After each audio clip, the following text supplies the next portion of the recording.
जय श्री कृष्ण। श्रीमद् भागवत पुराण के सुखसागर ग्रंथ से तृतीय स्कंद से मैं छठा अध्याय शुरू करने जा रही हूँ।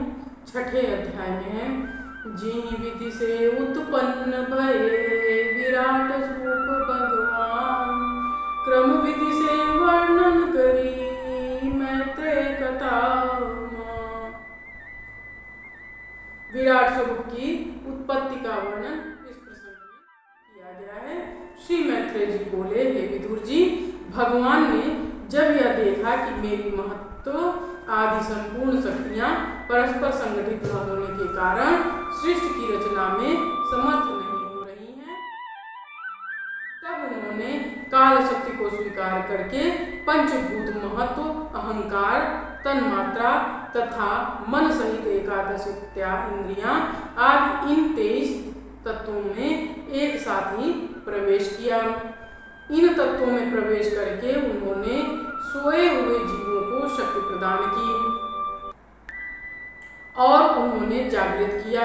यह संपूर्ण तत्व परस्पर मिला दिए गए और अंश रूप से उसमें पर ब्रह्म शक्ति में प्रवेश किया और उसी से विराट पुरुष की उत्पत्ति हुई।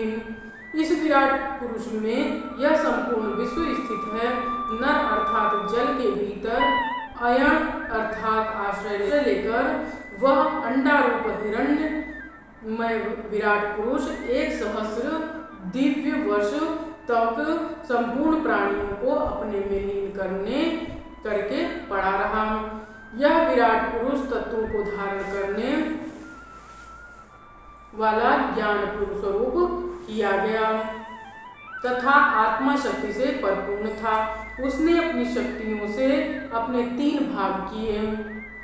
पहला ज्ञान शक्ति के द्वारा चैतन्य स्वरूप तथा दूसरा 10 भाग प्राण, अपमान, समान, व्यान, उदान, नाग, कूर्म, क्रंकल, देवदत्त और धनंजय। तीसरा आध्यात्म, अधिदैव तथा अधिभूत, ये 3 भाग प्रकट किए। यह विराट भगवान ही आदि जीव शक्ति वाले होने के कारण जीवात्मा, जीव स्वरूप होने के कारण परमात्मा तथा प्रथम अंश रूप होने के कारण आदि अवतार माने गए हैं।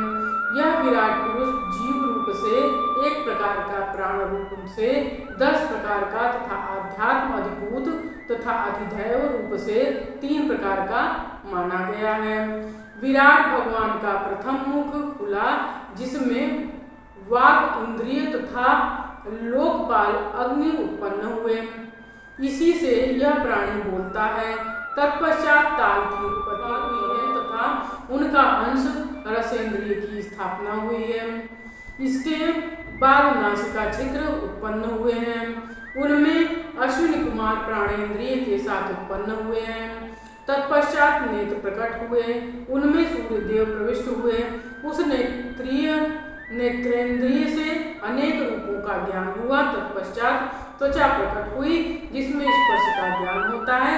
फिर कान उत्पन्न हुए, उनमें श्रवणेंद्रिय के साथ 10 दिशाएं प्रकट हुई हैं। फिर रोम उत्पन्न हुए जिनमें औषधियां उत्पन्न हुई।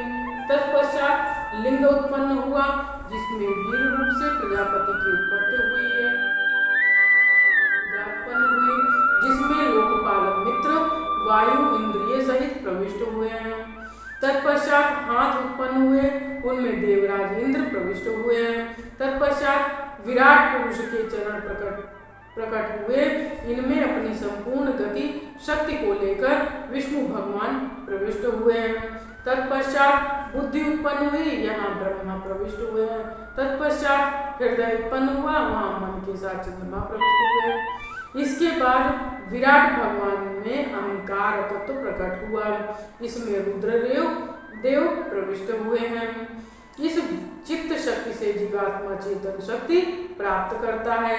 इन विराट पुरुष के सिर से स्वर्गलोक, पगों से विराट पुरुष के सिर से स्वर्गलोक, पगों से पृथ्वी तथा नाभि से आकाश की उत्पत्ति हुई है। जिनमें सत्वगुण से देवगुण, देवता, रजोगुण से मनुष्य और तमोगुण से राक्षस तथा भूत प्रेत आदि उत्पन्न हुए हैं। हे विदुर जी, ब्राह्मण मुख से उत्पन्न हुए भुजाओं से क्षत्रिय, जांघों से वैश्य तथा पैरों से शूद्र उत्पन्न हुए हैं। हे विदुर जी, विराट भगवान के रूप तथा गुणों का वर्णन करना शेष, महेश, गणेश तथा ब्रह्मा की भी शक्ति से परे है। मेरी तो शक्ति ही क्या है, जैसा मैंने गुरु मुख से सुना वैसा ही मैंने अपनी शक्ति के अनुसार आपके सम्मुख वर्णन किया। हम लोगों की भलाई तो इसी में है कि उनके गुणों का वर्णन करते रहें। उन भगवान को हम साष्टांग प्रणाम करते हैं। 6वां अध्याय समाप्त हुआ। जय श्री कृष्ण।